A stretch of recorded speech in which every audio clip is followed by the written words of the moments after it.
And welcome back to Frankly Speaking. I'm your host, Frank. Okay, guys, tonight I want to talk about the German side of World War II a little bit. And I've had people come to me and ask me to look at the German front to give me their opinion. I've had people come to me with quotes and book recommendations, basically defending the Nazi side as sort of these great warriors for Christianity, obviously taking the polar opposite position of the historical narrative we've been given by liberalism that viewed Nazi Germany as a tyrannical regime that committed all kinds of human rights violations, things of that nature. Um, and obviously, as deep as I've gone into Italian history, especially Benito Mussolini, Italian fascism, invariably you're going to get into some German history because there's crossover because of that World War II alliance. But with German history, it's a little more difficult for me because one, I don't read German and I don't quite understand German society, culture, and politics as intricately as I understand Italian society, culture, and politics. And trying to figure out the language, the nuances, the culture at hand, and what was going on at the time is a little bit more complex for me. And I prefer to leave that into the hands of those that know German society better than I do. But again, I've read enough books to where I get some crossover and I could give some general thoughts on it. Um, and I think part of the problem is getting the timing down on the German narrative and how it all goes down. Remember, from the Italian side, the Italian perspective, especially Mussolini, he saw early on lots of problems with Hitler. He was not a big fan of Hitler. That relationship began because it was Hitler that was a fanboy of Mussolini early on.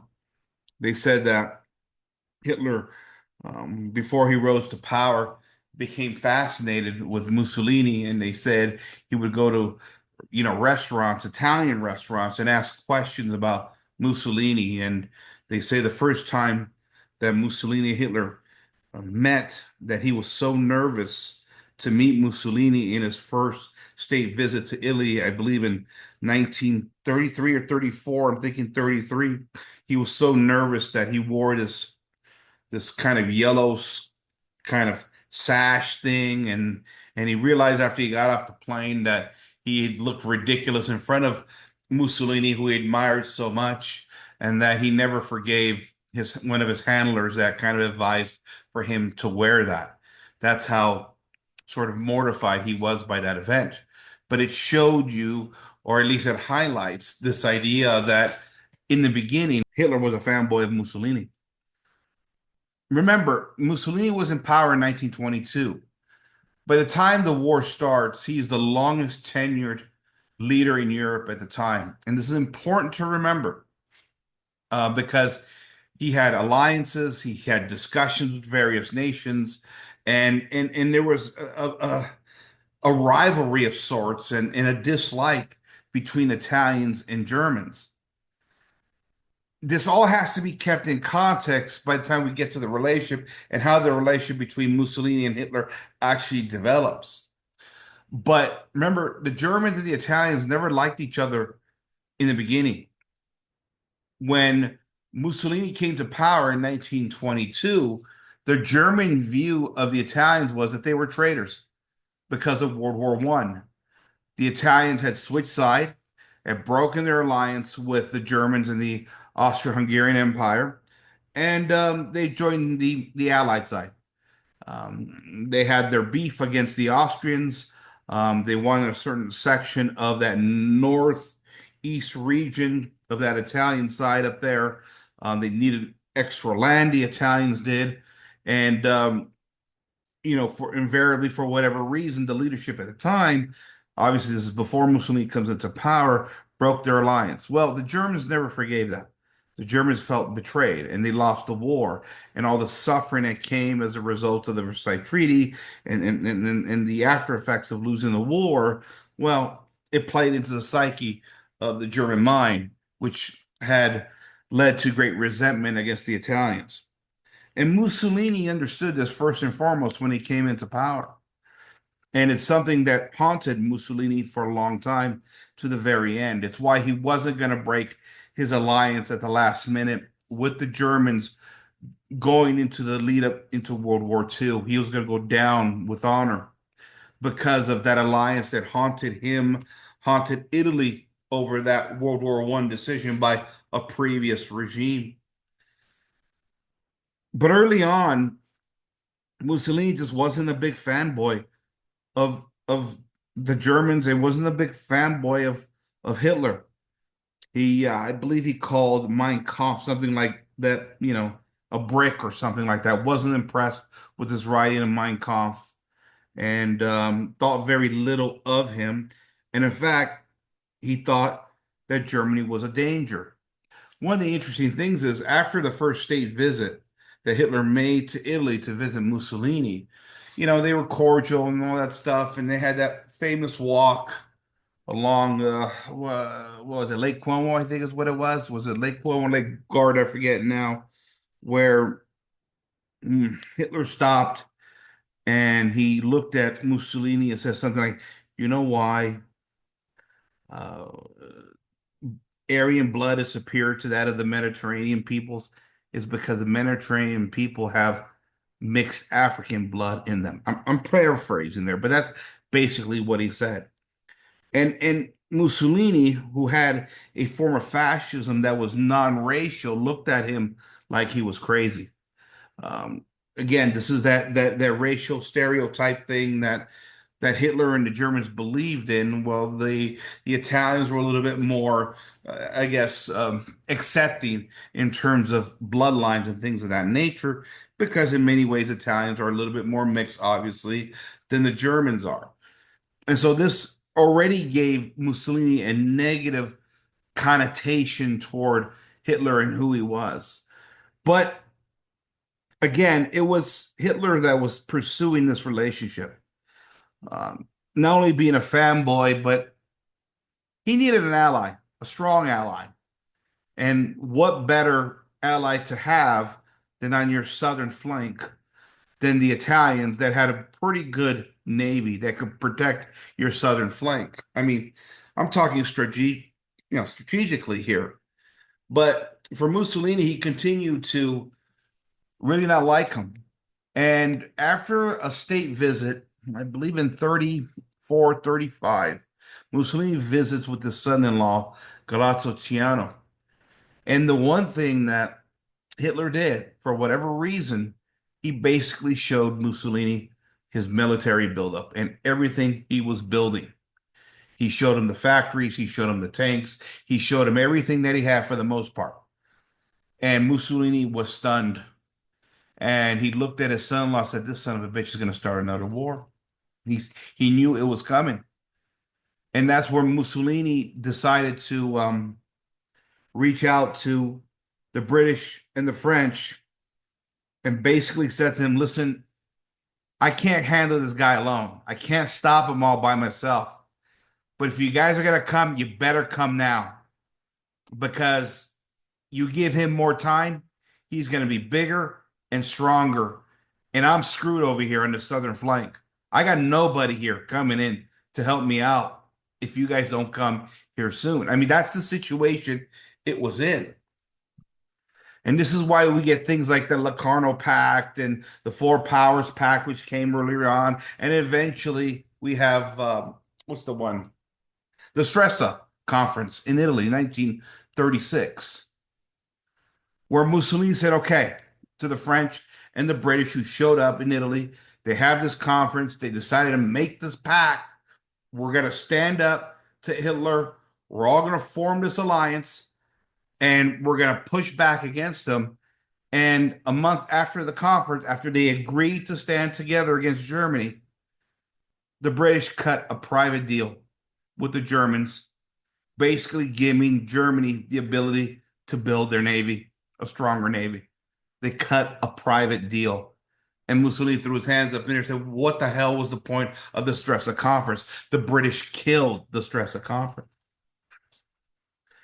At every step of the way, if you look at it, whether it's Locarno, whether it's Four Powers Pact, whether it's, Stresa, Mussolini is trying to stop the advance of Hitler. He did not like Hitler at all. But as the British and the French floundered, he found himself more and more isolated, even at the very last minute of war, when the British went all in to defend Poland, a Polish nation that they could not defend anyways. Mussolini called up the British and said, listen, if you stay out of Poland, I can stay out of this war and let Hitler and the Russians go at it themselves. Let us stay out of it. And the British rejected him and then cut off the phone lines. There wasn't this great love between Mussolini and Hitler. There simply wasn't. In fact, the relationship was really cemented, I believe. I mean, there's a lot of key moments. Obviously, the arguments over the war in Ethiopia, that led to a fracture of relations between Italy and the British. Now there's nuance to that, and again, you got Anthony Eden, the top formed diplomat of the British, who, as Nicholas Farrell, if I remember correctly, said was basically a racist against Italians, did not like Italians at all, especially really hated Mussolini and pushed Mussolini away. You had the other problem, of course, was the French. The French was a government of far leftist radicals, Freemasons and anarchists and socialists and communists and Marxists, and they never saw eye to eye with the fascist nation either. And so you're dealing here with political effects here and different camps and divisions and trying to hold a line against this growing threat. But I think one of the things that pushed Mussolini over the top was actually FDR, who, in response to the crying of the British, put sanctions on Italy, cutting off the coal, the steel, the oil. And if you know anything about Italy, it's a nation that had very few natural resources. And the moment FDR cut off the supply, the uh, the resources the Italians needed, guess who was waiting there more than willing to help Mussolini get the resources he needed for his country to survive? It was Hitler. It was Hitler. 1937. That brought Mussolini and Hitler closer than anything else. It was FDR. Remember what Mussolini said about FDR. Mussolini got along with everybody. He liked all the European leaders, including Winston Churchill. That's why we have that story of the Mussolini Churchill papers. They were in communication with each other, right? Kind of a conspiracy theory. Those papers disappeared. Most people believe the partisans destroyed them after they captured Mussolini before they assassinated him. But Mussolini always liked most of the European leaders. But the one leader he never got along with, he says, he was kind of he was problematic, was FDR. Even though Mussolini sent diplomats to America to work things out with the Americans. While Mussolini did not like democracy, and he thought capitalism always led to oligarchical rule and plutocracy, which I think there's a good case he was right about that, but that's for another time. He still respected the Americans for their ingenuity. Sent his son over actually to meet FDR, and his son, I believe, died with FDR before the war. But it was FDR that cut off the Italians.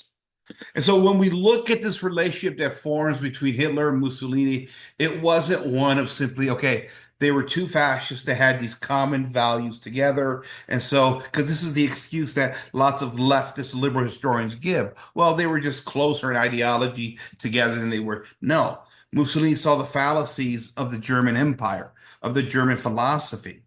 It wasn't this great alliance. Now, once they aligned together, they were very cordial with each other. They had to be at that point. And no doubt about it that, Mussolini and Hitler got closer in that time. But that's because they were driven together out of geopolitics. But from everything I've read, the Italian and the German alliance wasn't one because they were cozy and because they agreed on everything or because they even liked each other. It was out of necessity. See, Hitler never wanted to deal with the problems of the Mediterranean. The Germans historically were always a landlocked nation, a landlocked empire. And what he really needed was the Italians to watch the southern flank of the war so the British couldn't get around with their navy or the Americans couldn't get around their navy and attack from the Mediterranean. He never understood the importance of the Mediterranean. This is why when Hitler decides to go into Russia, Operation Barbarossa, it's Mussolini telling Hitler, listen, don't make the same mistake as Napoleon. Don't go into Russia. We have to defend the Mediterranean. But they say that Hitler just didn't want to hear it. He didn't understand the importance of it. And in some ways, you understand it. If you don't have access to something like the Germans, they didn't have access to the Mediterranean. Why would you think it's important? Well, that's exactly where the Allied forces would eventually come from, is the Mediterranean.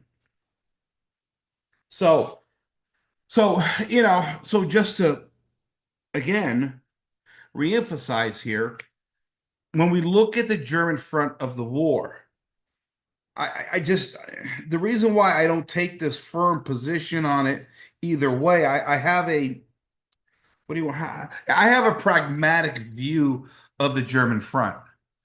I don't accept the liberal characterization that the Germans just went batshit crazy at one moment in history.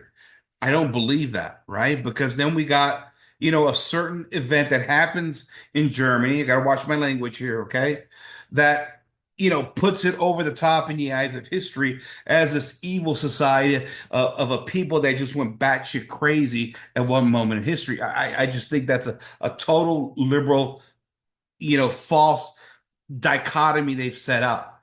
All right. And that historical event, we have to set that aside and look at that as something separate of the war and the alliance. All right. But I think it's fair to say that while I don't agree with all the measures that the Germans took, and the Germans did create some atrocities. And we saw these atrocities in Poland. We saw these atrocities in Italy in between 43 and 45. And it was the Germans that took out their pound of flesh on the Italians just as much as the Polish. Remember, after Mussolini was deposed in 43, the Germans came in, they took the northern part of the nations, and they killed 35,000 Italian civilians. Now, you can sit here and say, well, that's part of war. Italy turned on the war. And when you're controlling a foreign region and you have a betrayal of sorts, in order to quell the population, this is part of military strategy. You just got to wipe out a bunch of people in order to, make sure they don't uprise against you because they were fighting the partisans, aka the communists in Italy, and the communists were exploiting the people so that the Germans will kill more civilians, so that you would create this great discontent against the Germans, and this is effectively a part of war, right? It's kind of similar to what happened in Poland when you had a story that I heard from Daryl Cooper, historian Daryl Cooper, where there was a German building, a military office that was bombed um, by, I believe, some Jewish revolutionaries, is what it was. And the response by the Germans was basically round up all the Jews, dig a mass grave and shoot them as in retribution. And you're trying to punish a population as severely as you can to make sure they never commit another act of terrorism against you as you're trying to control this region in the midst of a war. Now, listen, I'm not a military guy, okay?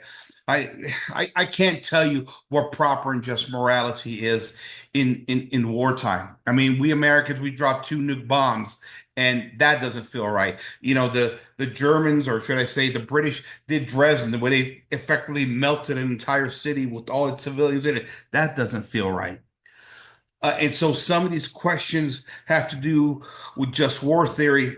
I'm not a theologian. I'm not a philosopher. So I don't know what is right, what is wrong, oftentimes in these situations. But what I can tell you is that when the Germans go into Italy between 43 and 45, and as an Italian, 35,000 Italians are killed in order to quell the partisan uprising in that part of the country, all the while Mussolini himself, as the leader of the puppet regime of the Republic of Salo, is protesting and getting angrier and angrier and angrier. Something doesn't feel right. It doesn't feel right. And when the Germans come in to take the 7,000 Jews from Rome area, right, that part of northern Italy at Salo, off to Auschwitz, they went, almost all of them died. Listen, these were Italian citizens. Nobody liked it. Not even Mussolini liked it. It just doesn't feel right, right? The Vatican did sign off on, what is it, Project Valkyrie, to try and assassinate Hitler toward the end of that war. It was the Vatican that also sent out an encyclical written in German. Basically, I don't know if it was a condemnation, but basically, it was telling the Germans they had gone too far.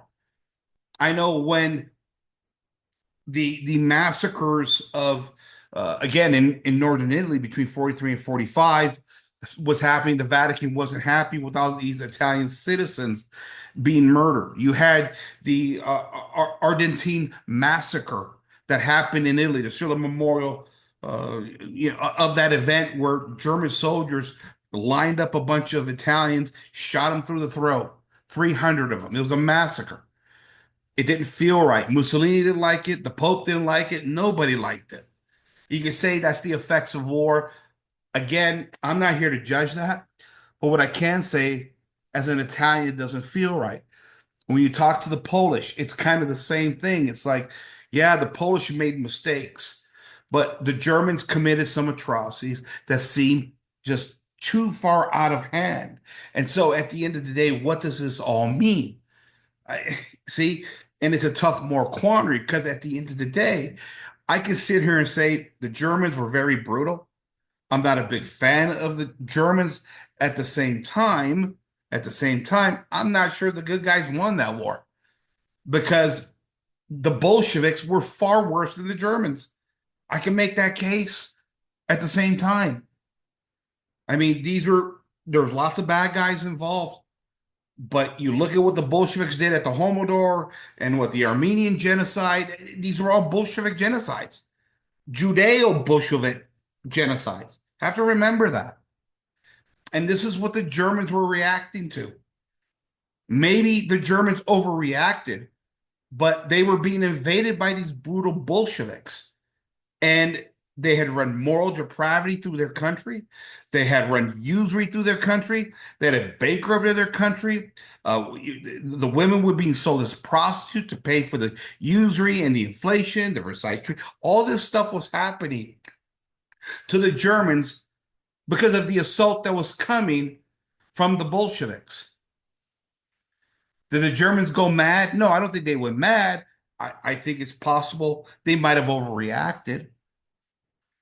But at the same time, I can't exonerate the Germans either for some of their actions. I just think it's very nuanced here. It's very nuanced. The problem from the liberal side of the aisle is that nobody will ever apologize for this alliance with Joseph Stalin and the Bolsheviks. Nobody will ever apologize. That would set in motion the post-World War problems that we have today. The dominance of liberal society post-World War II for 80 years that has consumed the West. This cultural Marxism that has destroyed everything, including Christian civilization. Nobody will ever apologize for that. So, as far as saying were the Germans these great Christian crusaders, I don't know because there's lots of evidence that the church was angry at the Germans. There might have been a bunch of prelates that were in favor of the Germans because they were part of the Nazi Party. They also had a vested interest in defeating the Bolsheviks because the church had a massive problem with the Bolsheviks. At the end of the day, it was a situation where the church might have not had much of a choice. Understanding sort of the brutal nature of the Nazi regime at the same time, they would have been far worse off with the Bolsheviks in power. The Bolsheviks destroyed 24,000 churches. They murdered tens of thousands of priests and nuns. They conducted the Holocaust in the Homodor, in the Armenian genocide, a couple other genocides as well, too. I forget the other two now, what the names were. So the church could be in a position where it may not like the Germans, but it may not have a choice to support them either at the same time. I think, who was it? One historian, I don't remember now. Was it Christopher Lamb? War in Italy, 1943, 1945, A Brutal History. I think it was him. He argued that the Vatican was in a no-win position. And so what they decided was that the best solution would be that Mussolini and Hitler could beat Stalin, and then eventually America and the British come in and beat the Germans. That would have been the best of both worlds for the Vatican because they were in the middle of no man's land between these two ideologies. And so the question is, how do all these quotes from the church and church prelates that praise the Nazis, how does that line up? Are they German bishops? Are they German priests? Are there party loyalties? How do we compare and contrast that to the statements made later on by the church that get upset at all the atrocities that Germans committed against the Italians and the Polish? We have that as well too, right? Where we have a pope that's actually sending money to the Polish because of their suffering over there. In fact, I forgot which source it is now. Sorry, guys, but there was a situation where the suffering in Poland was so bad over there, under the rule, or at least the governance of the Nazis over there, that I believe it was Pope Pius the 12th. Was it the 11th or 12th? I think it was Pope Pius the 12th. Sent a flyer or a letter over there to one of the cardinals, one of the bishops in Germany that was finally going to condemn the Germans. Remember, see, and if we don't get a condemnation of the Germans by the church, it's because there's politics at play. But that letter was sent by Pope Pius the 12th to the top cardinal in Poland. And as soon as the dignitary that was sent by the Pope to reveal that letter, send that letter to that cardinal said, "We don't want that letter here. We don't want it." He crumbled it up and destroyed it. And he said, "If this letter gets published in Poland, many Polish will die at the hands of the Germans." See, this thing was very complex. And then, of course, we get into the area where Pope Pius XII is condemned as Hitler's Pope, which is a totally fraudulent BS case because they're trying to manage an impossible situation between two ideologies that are evil, to be honest with you. So, but at the same time, what I can say is that the Germans, the Germans and the Russians, they were just their own breed. And they were doing things and how they saw them. They were, you know, even with, let's put it this way, even with the brutality that the Nazis took, I think there's a case to be made, again, that the good guys didn't win World War II because of the nature of Bolshevism. I think you can make that case. And I think that's the position that I hold, is that the Germans were the lesser of two evils. I know people are going to find that controversial, but this is the position I think the church held. This is the position that Mussolini was in. I think it's also why Franco probably didn't join the side of the war, even at the pressuring of Hitler. This wasn't an easy scenario for anybody over there. And so you want to give me a bunch of quotes about the church and the church prelates. I think that's all contextual. I think it's all timing. I think we could say that, again, the Germans were the lesser of two evils, but I'm not sure we can necessarily say they were Christian crusaders, which is the mantra that's being given by a lot of people online. But then again, I'm open to be proved wrong on this one. Okay, I am. And I'll get deeper into the German side of the war at some point. I mean, I already know quite a bit of it. Don't get me wrong, but my timing, the language, the interpretation of events, like I said, it's going to take a little bit more work the Italian side because, again, I'm Italian. I understand it. I understand the institutions. I understand the social constructs and all of it that comes with Italian society. The German front will take a little bit more research to hammer out. Um, but I look at World War II as a set of events and a bunch of alliances that were built based on circumstance. It really should have been a war between the Germans and the Russians at the end of the day. It's what it should have been. And the British foreign policy and the French foreign policy, I believe, was a disaster. I know people are going to say, well, you can't trust Hitler. You can't trust him to honor his treaties. Well, okay, but can you trust the British?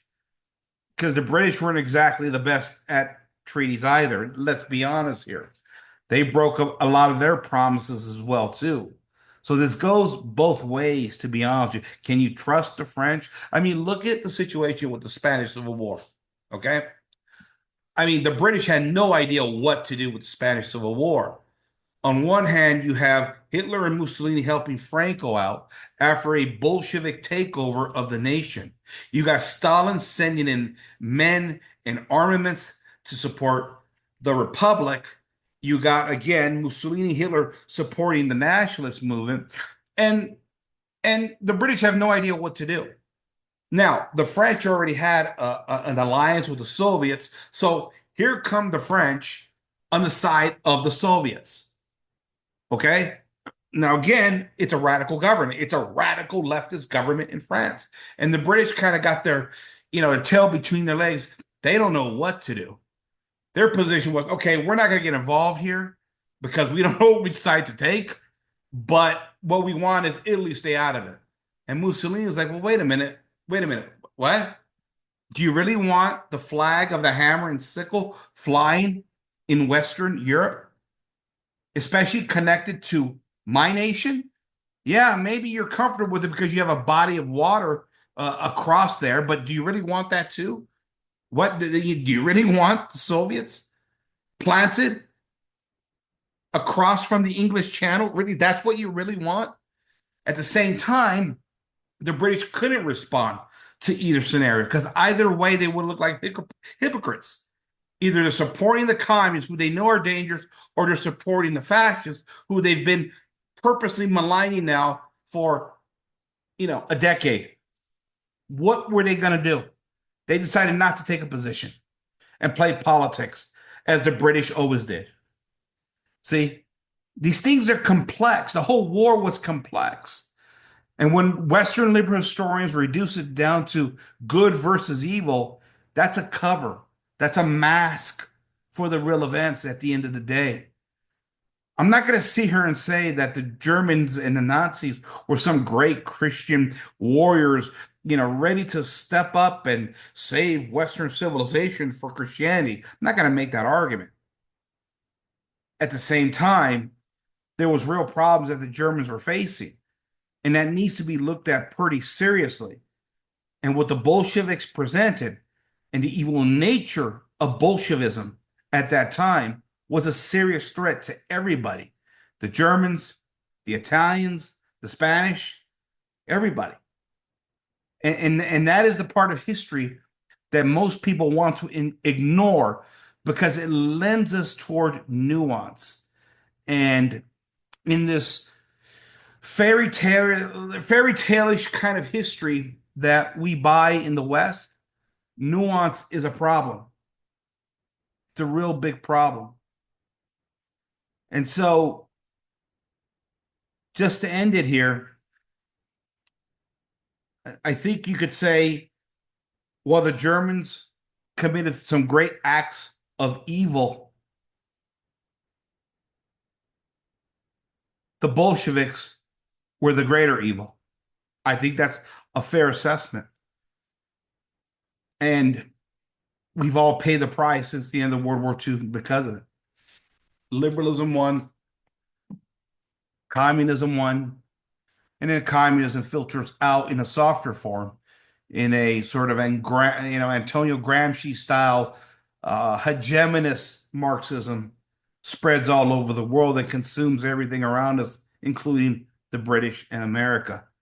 I mean, look at the British at the end of World War II. Did they win? Did the British really win World War II? Did Winston Churchill save England? Look at England today. They're a mess. They're losing their English heritage. They lost their empire. Their culture is being eradicated over there. And America isn't doing that much better. But, the English have this, this cultural thing, this cultural pride thing that's all being evaporated. At least in America, we got this pluralism thing with its own problems. But the British lost. Churchill lost the empire. And eventually he would lose the culture. And this is why many people say to this day that the English ethnicity is being wiped out. It's not going to exist here in a few years. This is what happens when you cut a deal with the Soviets, with the Marxists. We're all paying the price for that. There you have it, ladies and gentlemen. Again, I'm not going to sit here and say that the Nazis were some great, virtuous Christian warriors. I think the Nazis, I sense something was off about the Nazis. They committed too many acts of evil for my liking, especially against Italians and Polish. I just can't see that as something virtuous.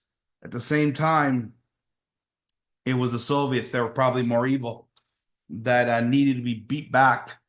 And the Western liberal powers, the Anglo powers, didn't have the foresight to see that. And now we're all paying the price for it. There you have it. This is Frank signing off. Frank speaking. Good night, everybody.